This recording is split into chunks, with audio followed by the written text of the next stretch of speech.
Hi guys, welcome back to Savagery with me Teddy, and for this video we are having another video for Mining Mayhem. So yesterday I did a live for the championship between State 1 TOC Alliance as well as versus the Alliance in State 2, which is also a TOC Alliance. So there are a few changes that they have made, and at the same time there is one important thing that you guys need to remember when you are going to play the Mining Mayhem, and I will be covering that on this video. And without further ado, let's go down to business. But before that, if you find the videos helpful here, please don't forget to like this video and subscribe to my channel. Thank you guys. There are no changes when it comes to the registration stage as well as the matching stage, but I'm still going to do a recap for each stages.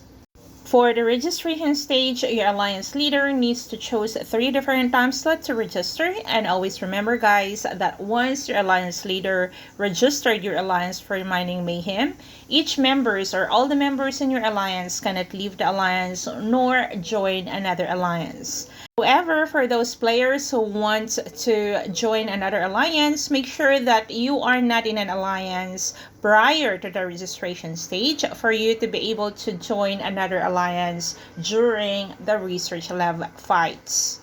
For the research lab fights, especially the mine exploration, during this stage you are not going to be able to compete with other alliances, and this is your safe zone.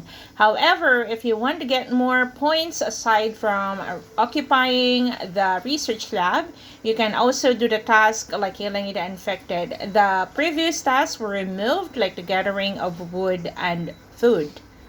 For the meteorite fight as well as the final moment, these research labs are going to be fight with other alliances except for day 3 because there is no road yet for that. Remember that from the mine exploration to the meteorite as well as the final moment battles, this will be the determiner of your alliance ranking. Just so remember that for you to be able to get a top 1, you need to collect as many alliance points as you can. And the alliance with the most points collected during the research lab wars will proceed to the final battle against another alliance which is also top 1 in their division. Remember that only the points that you get by occupying the towers, occupying the research lab, and at the same time collecting amethyst or killing troops during attacks on the research lab as well as towers are only contributes to your alliance points and not the task that you do outside the research lab fights like infected or killing the infected or rallying an infected. The combat rules are the same for the fights outside the research lab fights. For example, if you are attacking a settlement, this will result to the permanent losses to the attacker, and for the defender, it will be wounded until hospital capacity, and 70% will go to enlistment, and 30% will be permanent losses once your hospital is full. The troops killed during these fights are permanent and can't be revived even after the event.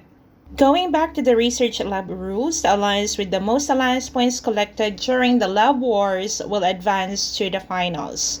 So this alliance in one division will have the most alliance points collected during the wars will compete with the top 1 of the other division. For you to be able to enter the event, you need the following. So you don't have troops in your hospital and enlistment. The second one is no troops marching or you're scouting another settlement. And at the same time, no settlement reinforcement from other members. This is a little hard, especially for the number 1 rules that needs that your troops or you don't have troops in your hospital or in your enlistment. It's because if your schedule of Mining Mayhem is after the state versus state or capital clash, this will be hard for other players or for those who are very active with capital clash and at the same time state versus state. What are the pros and cons in playing or fighting the research lab aside from the bragging rights? Of course, if your alliance is going to be the champion of Mining Mayhem and getting some freebies and at the same time HQ skin. The first one is that similar to rest of the raid, all the troops lost are only lost within the event. You can get back the troops provided you are going to leave the event within 2 hours after the research lab fights ended. It means that during the fight, if you have a lot of troops, you don't really need to use or heal your troops or spend your resources as well as your speed ups to heal your troops, because you can always take back all of these troops that got lost during the research lab wars.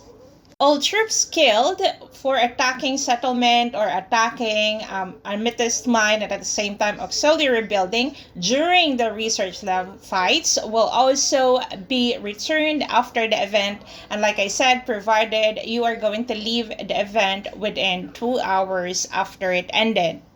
Now for not the very good news. Once you leave the event, you cannot go back, or you can only go or enter and leave the event once a day. So it means that once you enter and once you leave the event, you cannot go back to the event, guys, until the next day. So make sure to prioritize or maximize or strategize your gameplay on how you are going to enter or leave or make your troops safe during the event. So if you are an F2P player or a low spender and is saving enough troops and you don't want your troops or want to lose your troops, when is the best time to enter the event? So since you can enter and leave the event only once a day, and you don't want to lose some of your troops, the best time for you to enter the event is 2 hours or 1 hour before the research lab fights, and then 1 hour and 30 minutes after the research lab fights. You have this 2 or 3 hours duration for you to be able to get more points by killing the infected, and this will also keep your troops safe. For this event, they also added or updated the rewards. They have added the mercenary influence as well as the chief badge, some hero fragments, as well as plasma, as well as biocaps, guys. So that's it for today, and I'm going to add or update the written version of this guide on my website. You can check that on www.savagerygaming.com. For those who are wondering why I don't reply on my account Discord, I am not using my previous Discord ID, guys, and now I am using Teddy #0856. So that's it for today, and see you in my next video. Bye!